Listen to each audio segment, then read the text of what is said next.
एक और प्रसंग है रामकृष्ण परमहंस का, नाग महाशय से बोले, अरे मेरे को आंवला खाना है, और उस मौसम में आंवला नहीं होता। सर्दी के मौसम में आंवला होता है, आप सभी भी जानते हैं, गर्मी में तो होता नहीं, और गर्मी का मौसम था। नाग महाशय बोला, हाँ मैं ले आऊंगा, ताजे और पके आंवले चाहिए? हाँ हाँ हो जाएगा। अरे तू कहाँ से लाएगा? नाग महाशय ने कहा, आप कहें तो बढ़िया वाला ही लाऊंगा, मिल जाएगा मुझे। गए, दुकान नहीं गए, बाजार नहीं गए, क्योंकि बाजार में तो मिल नहीं रहा है। कहाँ गए? उस आंवले के पेड़ के पास, पेड़ के नीचे गए और तोड़ करके ले आए। तो कैसे ले आए? यही तपस्वी का ऐश्वर्य, तपस्वी का ऐश्वर्य, आंवला पका हुआ ताजा आंवला ले आए। तपस्वी के लिए अगम कुछ नहीं है, तब साध्य है, क्योंकि तप के साथ भक्ति जुड़ी हुई। भरत जी के पास रावण के जैसा तप नहीं था, रावण का तो अहंकार पूर्ण तप था, यहाँ तो भक्ति जुड़ी हुई है, वैराग्य जुड़ा हुआ है। कर्म किया और भूल भी गए कि हमने क्या, किसके लिए क्या किया। अरे कोई महान कार्य किया, लोग कितना सालों तक गुनगुनाते रहते हैं, हमने ये किया, वो किया, ये तीर मारा, वो तीर मारा। तो बात है हजार मुख वाले शेषनाग जो हमेशा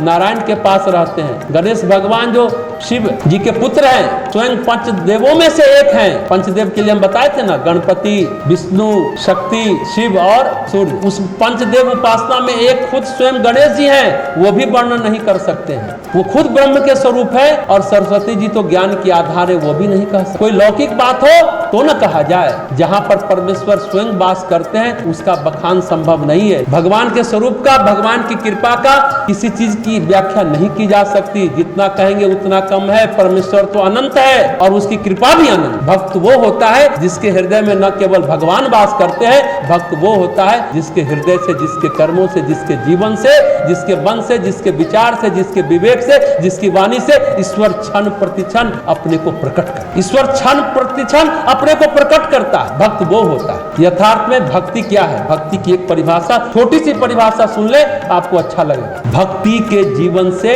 परमात्मा की अभिव्यक्ति, भक्ति के जीवन से परमात्मा की अभिव्यक्ति, यही भक्ति है, उच्चतम स्वरूप है। और वो भरत जी, गोस्वामी जी दोहे में कहते हैं, नित्य पूजित प्रभु पावरी प्रीत न हृदय सम्मति। एक तरफ भरत जी की विमल विभूति, भक्ति, तप, ऐश्वर्य, वैराग, रहन सहन, दूसरी तरफ उनका जो प्रत्यक्ष जीवन है वो सब भूलकर खराओं की पूजा। प्रत्यक्ष में तो खराओं की पूजा कर रहे हैं, खराओं से आदेश ले रहे हैं, बड़े मन से, बड़े प्रेम से उसकी पूजा कर रहे हैं। वो नहीं जानते कि ये खराऊ है, उनके तो ये राम जी साक्षात हैं। ये भक्त का प्रेम है जो भगवान को, मूर्त को जीवंत कर देता है। फिर भगवान उनके साथ रहते हैं, उससे भगवान फिर बातें कर रहे हैं। वो जिस भाव में रहता है भगवान उसी भाव में रहते हैं। जिस भाव में प्रभु को पाना चाहता है भगवान उसी भाव में प्रकट हो। भरत जी क्या कहते हैं? ये राज्य मेरा नहीं है, आपका है, आपको ही चलाना है। कैसे चलेगा? आप चलाएं तो आपसे पूछ कर चला लेंगे, आपसे आज्ञा लेकर चला पाएंगे। तो ये समर्पण है और ये विश्वास है। तो रामचरितमानस में भरत एकमात्र ऐसे व्यक्ति हैं जिनका मन कभी नहीं डिगा।